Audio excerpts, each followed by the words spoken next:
जय हिंद दोस्तों। GK trick study 99 पर आपका बहुत सारा स्वागत है।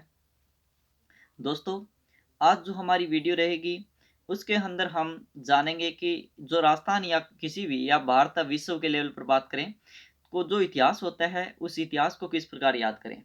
तो आपका एक बार फिर जीके ट्रिक स्टडी 99 पर बहुत सारा स्वागत है।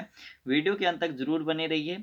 तो जो इतिहास है, सबसे पहले तो हम क्या करना है, इतिहास को याद रखने के लिए इतिहास के अंदर रुचि विशेष बनानी पड़ेगी।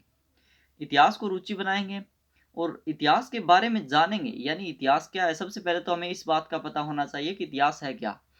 जैसे हम बात करते हैं कि कोई हमारा ही जीवन काल है और हमारे जीवन काल में जो घटना घटित होती है एक प्रकार से वो इतिहास है, लेकिन हम उसे इतिहास नहीं कह सकते, क्योंकि इतिहास उसे ही कहेंगे जिसके हमें कोई साक्ष्य प्राप्त हुआ हो या उसके कोई लिखित प्रमाण हो, उसे हम इतिहास कहते हैं। तो राजस्थान का इतिहास बात करें या भारत का इतिहास बात करें या फिर विश्व का इतिहास बात करें, तो इतिहास को याद करने का सबसे सर्वोत्तम तरीका यही होता है।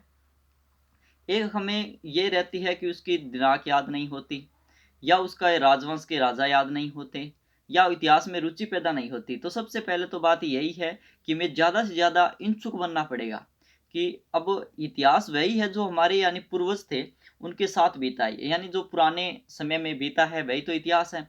और उसके हमें लिखित जो साक्ष्य प्राप्त हो रहे हैं वर्तमान के अंदर वही इतिहास है। और उसमें हमें रुचि पैदा करनी पड़ेगी ताकि हम उसे याद कर सकें या परीक्षाओं के लिए तैयार कर सकें। तो इतिहास है वो किस प्रकार याद करें। सबसे पहले किसी राजवंश को देखते हैं।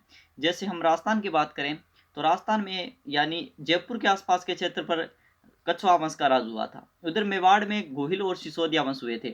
उधर हम बात करें कि जैसलमेर में या हनुमानगढ़ के आसपास यहाँ पर भाटियों का राजवंश था। और जालौर और रणथंबोर यहाँ पर यानी सांबर के आसपास वो चौहानों का राजवंश था। तो चौहान हुए थे, गोहिल सिसोदिया वंश हुआ था, राठौड़ वंश हुआ था। राठौड़ है वो बीकानेर, जोधपुर और किशनगढ़। राठौड़ की राजस्थान में 3 शाखा थी, बीकानेर, किशनगढ़ और जोधपुर। जोधपुर यानी मंडोर के राठौड़ वंश। तो सबसे पहले हमें पता होना चाहिए कि कहाँ कहाँ का इतिहास यानी जो परीक्षाओं की दृष्टि से इंपॉर्टेंट है वो आता है। तो सबसे पहले हम देखते हैं जयपुर के कछवाहा वंश। जयपुर के आसपास का क्षेत्र है, यानी यहाँ पर कछवाहों ने राज किया था। जयपुर में कछवाहा वंश ने राज किया था। सबसे पहले जब हम इतिहास को पढ़ते हैं तो उसमें हमें पता होना चाहिए यहाँ पर राजवंश यानी जयपुर के आसपास कछवाहा था। और उस राजवंश के अंदर राजा कौन कौन हुए थे।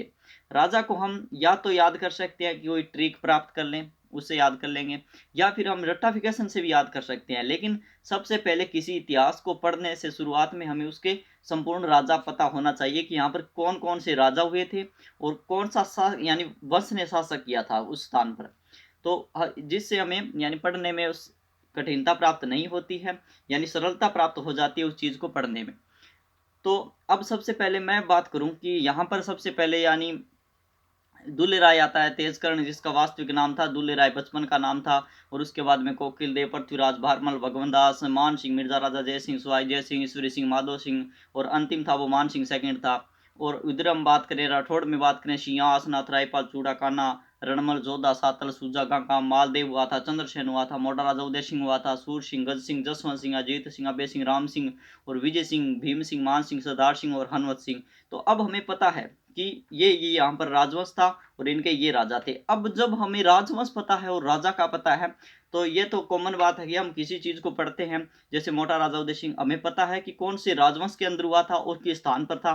तो जो भी हम चीजें पढ़ेंगे वो उनसे रिलेटेड हो जाए कि हाँ ये उस स्थान पर हुआ था घटित। अब बात रही घटना की कि घटना किस प्रकार याद करें। जैसे 1707 में क्या हुआ था, 1807 में क्या हुआ था, 1576 में क्या हुआ था। बहुत सी घटना है इतिहास के अंदर। तो उन घटनाओं को याद करने का सबसे सरल तरीका क्या है, जो राजा है उस समय की जितनी भी घटना हुई है उनको एक साथ लिख ले, उसे बार बार रिवाइज करें। यानी जितनी बार हम उसको दोहराते हैं या रिपीट करते हैं वो हमारे उतनी ही स्ट्रांग होती जाती है।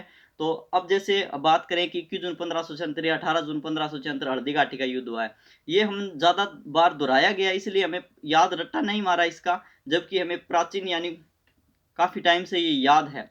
जैसे हमें पूछ ले कि 18 जून 1576 को क्या हुआ, हम बोल देते हैं कि हल्दी घाटी का युद्ध हुआ।